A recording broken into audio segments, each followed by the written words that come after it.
Bien-aimés, chers amis, messieurs et dames, aujourd'hui je vous présente Dieu manifesté en chair. Dieu manifesté en chair. Texte principal, Jean 1, verset 14. Et la parole a été faite chair, et elle a habité parmi nous, pleine de grâce et de vérité. Et nous avons contemplé sa gloire, une gloire comme la gloire du Fils unique venu du Père. Prions. Éternel tendre Père céleste, à cet instant encore, nous voulons encore plonger nos regards dans ta parole. Nous voulons plonger nos méditations, nos pensées dans ta parole. Moi par qui tu vas parler, me voici devant toi. Je me gomme pour que toi tu parles à travers moi. Que ton Esprit Saint me remplisse et touche individuellement de milliers de personnes dans le monde entier. Les gens qui ne te connaissent pas, qu'ils te connaissent à travers ce message. Des gens qui traversent des situations difficiles, qu'ils trouvent des solutions à partir de ce message. Ô Père, que les malades soient guéris, que les gens qui souffrent de possession démoniaque trouvent leur guérison, leur délivrance. Au nom de notre Seigneur et Rédempteur Jésus-Christ. Amen. Chers amis, l'objectif de ces messages, ce n'est pas seulement de vous donner des informations sur la parole de Dieu, mais la parole de Dieu, c'est une puissance. Et nous voulons la manifestation de cette puissance dans votre vie en écoutant ces messages-là. Toi qui écoutes ce message, ce n'est pas qu'un moment va venir que je vais prier spécialement avec toi avant que tu retrouves des solutions à ton problème. Mais en écoutant ce message avec foi, si tu as besoin d'emploi, Dieu va faire des miracles, tu vas le trouver. En écoutant ce message, si tu es malade, Dieu va faire un miracle, tu vas recevoir ta guérison. Si tu traverses des situations, Dieu va faire un miracle, la situation va se changer. Que Dieu nous aide. Aujourd'hui, revenons à notre thème. Dieu devenu chair. Oui, allons-y. Les textes associés au texte de Jean 1, de Jean 1, verset 14, sont 1 Timothée, chapitre 3, verset 16. Philippiens, chapitre 2, verset 6 à 8.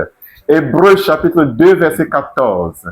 Et verset 14 à 18. Ésaïe 7, verset 14. Matthieu 1, verset 23. Bien-aimés, pourquoi beaucoup croient en un Dieu lointain, inaccessible, silencieux, mais la Bible proclame une vérité bouleversante. Dieu s'est approché, Dieu a marché parmi nous, Dieu a pris chair. Le christianisme n'est pas l'histoire de l'homme qui cherche Dieu, c'est plutôt l'histoire de Dieu qui vient chercher l'homme. Mes frères, mes sœurs, relisons ce passage qui fait le centre de notre message d'aujourd'hui. Jean 1, verset 14. Et la parole a été faite chair, et elle a habité parmi nous, pleine de grâce et de vérité. 1 Timothée 3, verset 16. Sans contestation, le mystère de la piété est grand. Dieu a été révélé dans la chair, justifié dans l'esprit, vu par les anges, prêché parmi les nations, que l'on croit dans le monde et reçu dans la gloire. Mes frères, mes sœurs, Dieu est devenu homme sans cesser d'être Dieu. C'est la personne de Jésus. Nous parlons du mystère de l'incarnation. L'incarnation, c'est Jésus qui est devenu homme. Philippiens chapitre 2, verset 6 à 7 nous dit, lequel, existant en forme de Dieu, n'a point regardé comme une proie à arracher d'être égal avec Dieu, mais s'est dépouillé lui-même, en prenant une forme de serviteur, en devenant semblable aux hommes, et ayant paru comme un simple homme. Et le verset continue. Mais le fait que Jésus est sorti du Père pour devenir homme, c'est ce qui nous retient, c'est ce qui retient notre attention. Jésus n'a pas perdu sa divinité en devenant homme. Jésus n'a pas cessé d'être Dieu, mais a ajouté l'humanité à sa divinité. Vérité doctrinale sur Jésus, c'est que Jésus est 100% Dieu, il est 100% homme. Et c'est la seule personne qu'on peut trouver qui soit 100% Dieu, qui soit 100% homme, c'est Jésus-Christ. Et l'application pratique, ton sauveur comprend tes limites humaines. Mon frère, ma soeur, ta foi repose sur un Dieu qui a connu la fatigue, qui a connu la faim, qui a connu la douleur. Oh, quoi de plus bon que ça? Hébreux chapitre 4, verset 15 nous dit, car nous n'avons pas un souverain sacrificateur qui ne puisse compatir à nos faiblesses. Au contraire, il a été tenté en toutes choses sans commettre de péché. Et c'est Jésus. Emmanuel, Dieu avec nous. Dans Ésaïe chapitre 7, verset 14, nous lisons, on l'appellera Emmanuel, c'est-à-dire Dieu avec nous. Matthieu 1, verset 23. Voici la Vierge sera enceinte. Elle enfantera un fils et on lui donnera le nom d'Emmanuel. Ce qui signifie Dieu avec nous. Dieu n'est plus seulement au ciel. Dieu n'est pas seulement dans le temple. Dieu n'est pas seulement derrière un voile dans un lieu saint. Il est avec nous. Quelle est la révélation spirituelle de ce message pour nous? Dieu avec nous. Dieu est avec nous dans la souffrance. Dieu est avec nous dans la tempête. Dieu est avec nous dans la mission. Dans une mission qu'il t'a confiée, il est avec toi dans cette mission. Matthieu 28, verset 20 nous dit, et enseignez-leur à observer ce que je vous ai prescrit. Et voici, je suis avec vous tous les jours jusqu'à la fin du monde. Très merveilleux. Je suis avec vous tous les jours jusqu'à la fin du monde. Mon frère, ma soeur, tu n'es jamais seul. Même quand tu ne le sens pas, Dieu est présent avec toi. Pourquoi Dieu devint-il chair? Dieu devint chair pour des raisons suivantes. Pour nous révéler parfaitement le Père. Jésus-Christ devenu chair pour nous révéler parfaitement le Père. Voici ce qu'il a dit dans Jean chapitre 14, verset 9. Il a dit, celui qui m'a vu a vu le Père. Dieu est devenu chair. Jésus a pris la forme humaine pour vaincre le péché et la mort. Hébreux chapitre 2, verset 14. Puisque les enfants ont eu part à la chair et au sang, lui-même a eu part à la même chose, afin que par la mort, il anéantisse celui qui avait la puissance de la mort, c'est-à-dire le diable.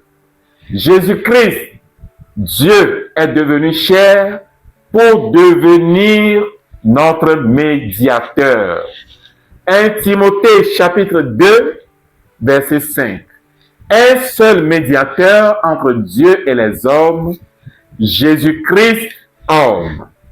Mon frère, ma soeur, le salut n'est pas une philosophie. Le salut est une personne incarnée, plein de grâce et de vérité. C'est Jésus qui est plein de grâce et de vérité. Jean 1, verset 14.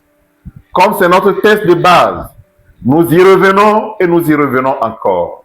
Jean 1, verset 14. Et la parole a été faite chair, et elle a habité parmi nous, pleine de grâce et de vérité. Et nous avons contemplé sa gloire. Une gloire comme la gloire du Fils unique du Père.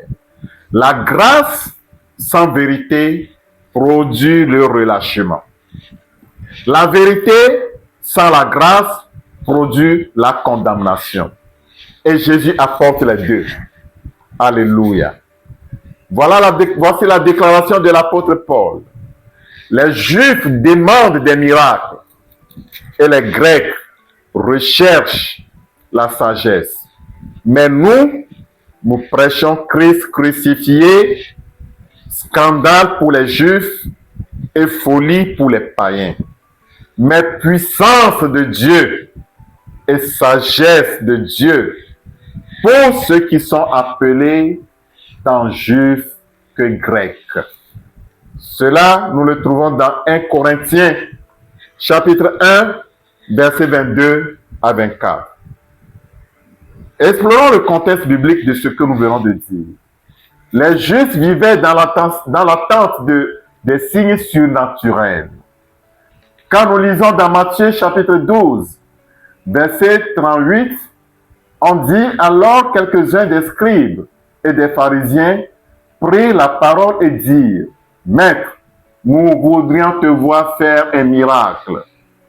Pour eux, un Messie devait se manifester par des miracles visibles et spectaculaires. Mais les Grecs, le monde helléniste, valorisaient la philosophie, le raisonnement, la rhétorique, la sagesse humaine. Paul, apôtre envoyé aux nations, se trouvait face aux deux attentes contradictoires, mais refuse d'adapter l'évangile à l'une ou à l'autre. Il choisit une troisième voie, Christ crucifié. Commentaire théologique. Les Juifs demandent des miracles. Les Juifs veulent une preuve avant de croire. Mon frère, ma sœur, es-tu juif pour vouloir une preuve avant de croire? Le danger, c'est chercher la puissance sans accepter la croix. Or, un Messie crucifié était inconcevable pour les Juifs. Mon ami, il faut accepter Jésus. Le miracle sans repentance mène à une foi superficielle.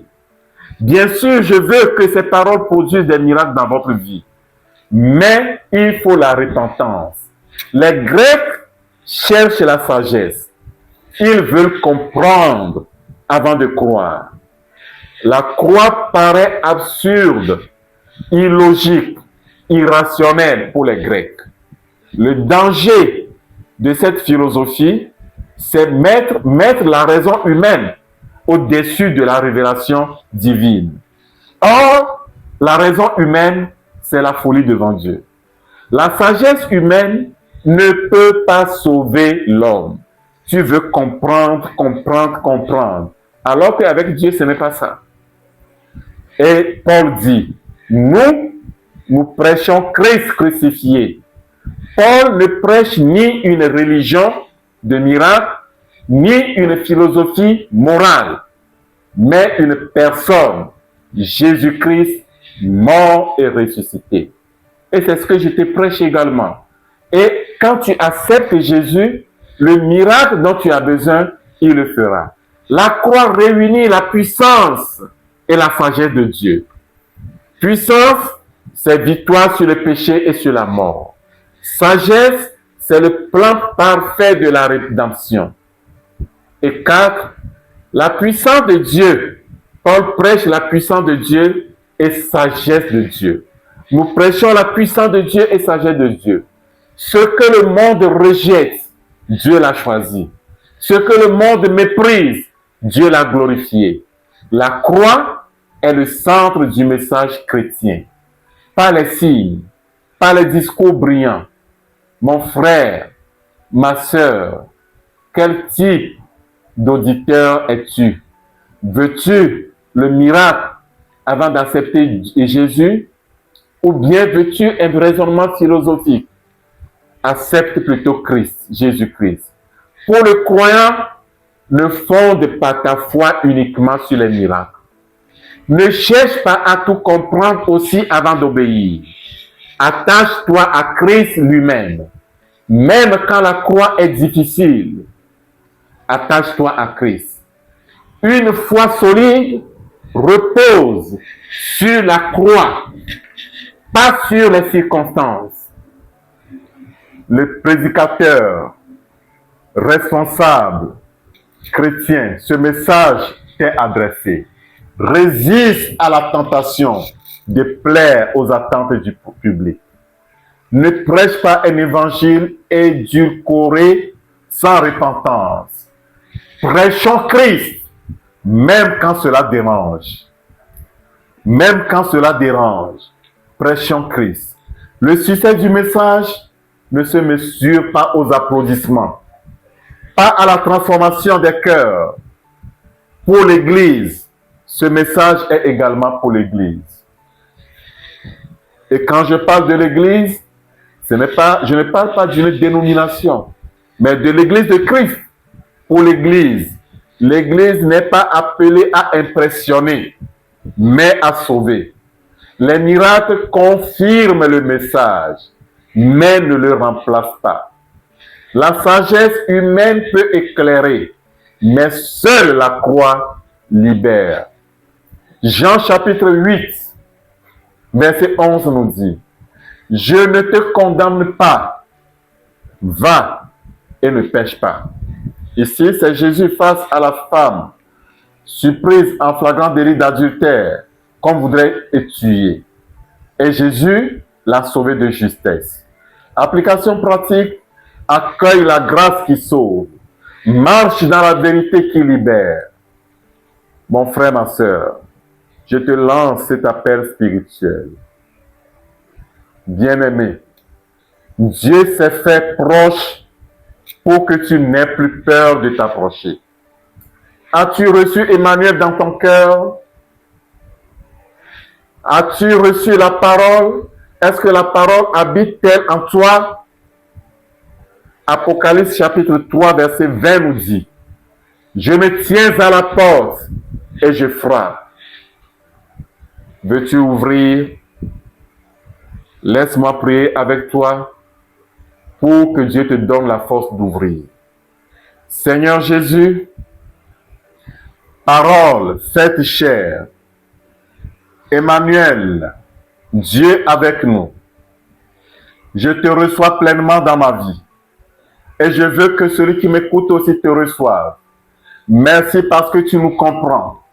Merci parce que tu marches avec nous. Merci parce que tu portes nos fardeaux. Que ta grâce relève celui qui est tombé. Que ta vérité transforme l'auditeur. Que ta présence accompagne l'auditeur chaque jour. Je déclare Dieu avec moi. Dieu avec mon auditeur. Dieu agit en moi. Dieu agit dans mon auditeur. Dieu se glorifie par moi. Dieu se glorifie par mon auditeur. Seigneur Jésus, garde-nous de rechercher seulement les signes sans la croix et la sagesse sans l'obéissance. Aide-nous à rester centrés sur toi, Christ crucifié et ressuscité, puissance et sagesse de Dieu pour notre salut. Que notre foi soit enracinée dans la croix et manifestée par une vie transformée. Au nom puissant de notre Seigneur Jésus, nous avons prié et reçu. Amen. Bien-aimés, vous venez d'entendre la voix de l'humble serviteur de Dieu, Emmanuel Kwame Jahini, joignable au numéro +228 90 29 92 60. Vous pouvez le voir également sur sa chaîne YouTube, Kwame Jahini. Kwame Jahini, Kwami. Jahini, c'est DZAHIMI. Et vous allez trouver les messages là-bas. Quand vous allez écouter ces messages, beaucoup de miracles vont s'accomplir dans votre vie. Que Dieu vous garde. En écoutant ces messages, N'oubliez pas de les partager. N'oubliez pas de liker. N'oubliez pas d'aimer. Ça sauvera une vie. Que Dieu vous aime. Bye bye.